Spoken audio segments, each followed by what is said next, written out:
Prisipažink, Gediminai, ar tu čia iškepė ar nupirkai, tiesiog paragauti prie kavos šiandien?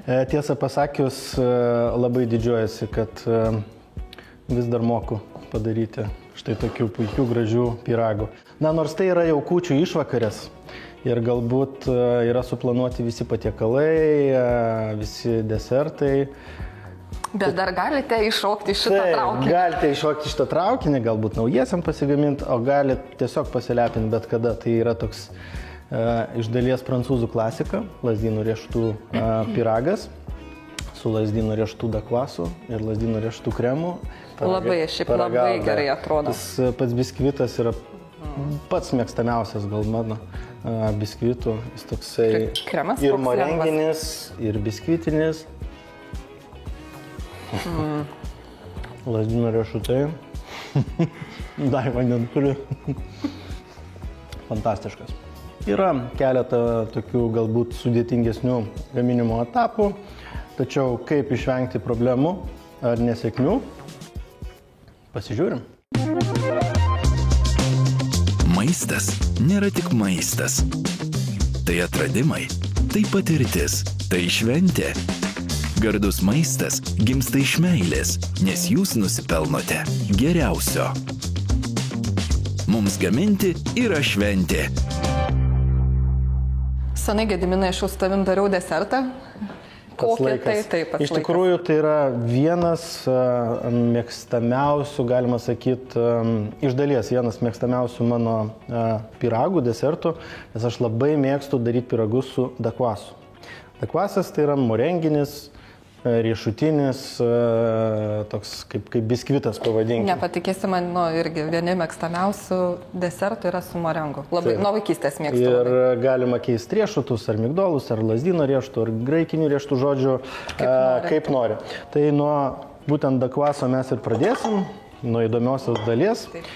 Tai reikės 4 kambario temperatūros laisvai laikomų vištų trynių.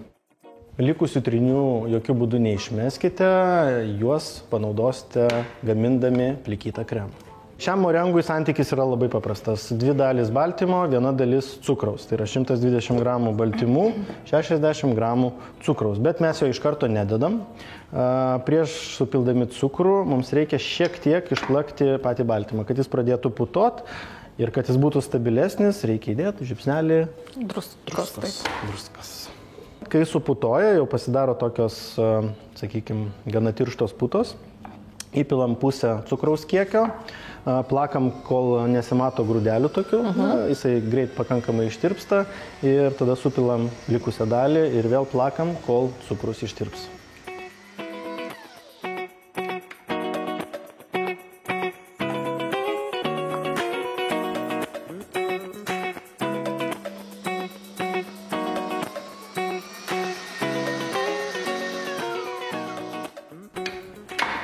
Morengas. Jau pakankamai, taip? Taip. O čia reikia mums išplakti kitokio, kad kaip ten, jeigu pakeli ir jisai nebeišbėga. Ir taip šliupt.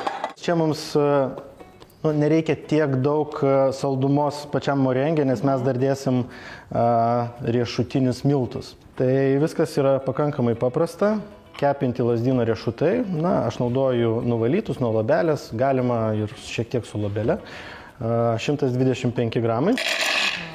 Šiek tiek krakmolo.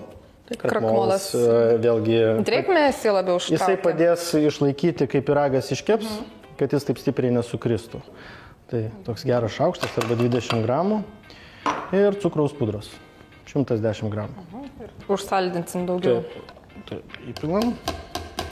Dabar viską reikės sumalti. Bet vėlgi, malimas neturėtų užtrukti per ilgai.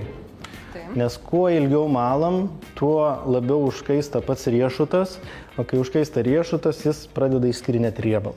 Malant, šiek tiek kratykit arba vartykit, kad tas procesas sumalimo būtų kuo trumpesnis. Gali nepertraukiamai, tiesiog, kad per ilgai nereikia. Taip. Ir gaunam štai tokius sumaltus riešutus su cukraus pudra ir iš karto jau susimaišiusiu krakmolu. Taigi viską supilam, čia nereikėtų dalimis, viską supilam ir stengiamės kuo mažiau darant judesių padaryti daugiau mažiau vientisą masę. Nieko baisaus, jeigu bus koksai šiek tiek morengo neišsimaišusio gabalėlis. Konditerinis maišas. Taip. Ragauju. Aš ragautoja. Konditerinis maišas, na čia jo tikrai reikėtų. Ir antgalis toksai pakankamai platus, nes darysim tokią vientisą spiralę.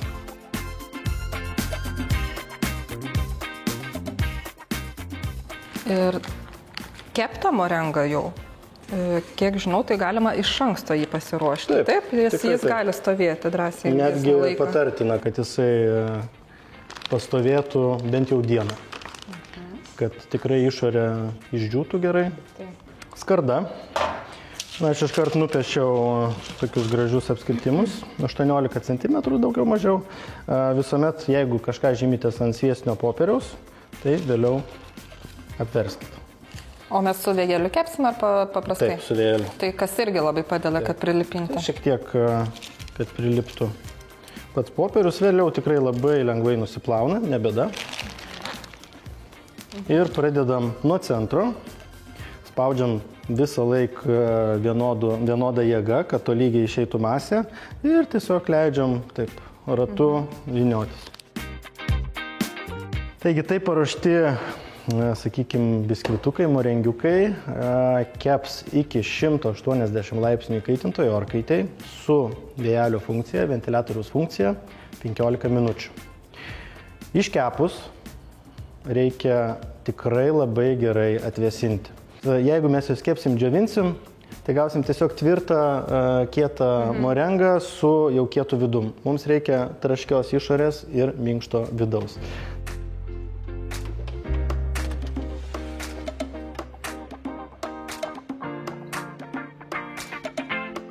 Žodžiu, Daiva, iškepęs jis turi būti. Turėtų atrodyti taip. Taip. Čia mes turim... Atsargiai, būk labai atsargi. Čia mes juos turim du. O, kaip gražiai šitas pusės atrodo. Sraigelės. Jie tokie labai gležni, pavadinkim. Na ir reikia kremo, aišku, reikia kremo, kaipgi pyragai be kremo. Kremui reikės 150 gramų sviesto, tai čia bus visas sviestas, 150 gramų lazdynų riešutų pastos ir maždaug 150 gramų, na kiek daugiau, gal 200 gramų plikyto kremo. Tai iš pradžių reikės išplakti iki purumo būtent sviestą su riešutų pasta. Pamiršau pasakyti, kad sviestas turi būti būtinai kambario temperatūros ir tokio šiltesnio kambario, kad tikrai lengvai išsimaišyti.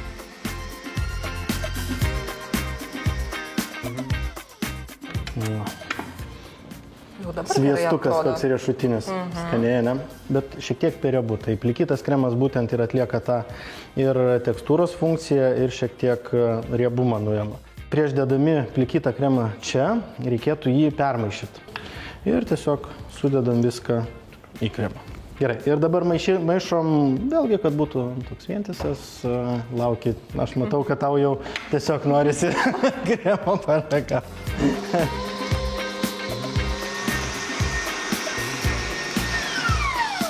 Puikiai. Taip, kremas paruoštas, dabar papuoškim. Tai aš šiek tiek ir tu šiek tiek, gerai? Gerai. Pirmiausia, truputėlį papuošim išorę.